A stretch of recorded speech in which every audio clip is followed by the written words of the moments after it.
Ang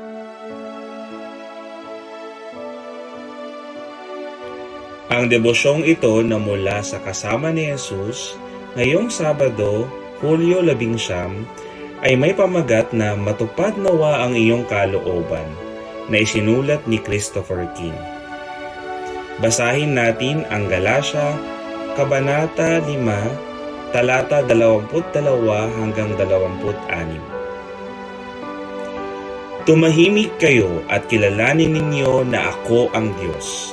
Sabi sa Awit, Kabanata 46, talata 10. Nangangalahati na ako sa 20 taong sentensya sa bilangguan dahil sa mga pagnanakaw na aking ginawa sa nakaraan, habang ako ay nalulong sa droga at alak.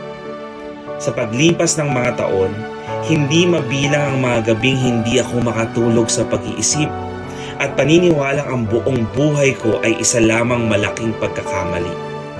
Paano ako maaaring mahalin ng Diyos o gamitin dito sa malungkot at masalimuot na bilangguan? Ngunit nitong mga nakaraang panahon ay napagtanto ko na inihanda pala ako ng Diyos para sa mas dakilang mga bagay.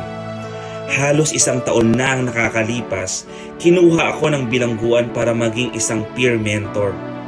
Dahil dito, nagkakaroon ako ng pagkakataong isabuhay ang mga bunga ng Espiritu: pag-ibig, pagtsatsaga, kabaitan, at kabutihang loob na binuo ko pagkatapos ng maraming taon ng pagkakakulong sa bilangguan na may sapat na panahon para manahimik at magmuni-muni.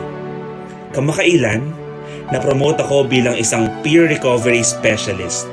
Sa bagong tungkuling ito, magagamit ko ang aking mga karanasan sa pagharap sa addiction at mga sakit sa pag-iisip upang tulungan ang ibang kalalakihang dumaranas ng parehong mga pagsubok. Nang wala na akong pag-asa at susuko na ako, dumating ang Diyos at malinaw na ipinakita ang kanyang kalooban para sa aking buhay. Ngayon ay mayroon ng layunin ang aking buhay sa bilangguan.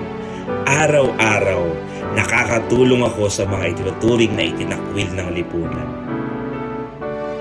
Manalangin tayo.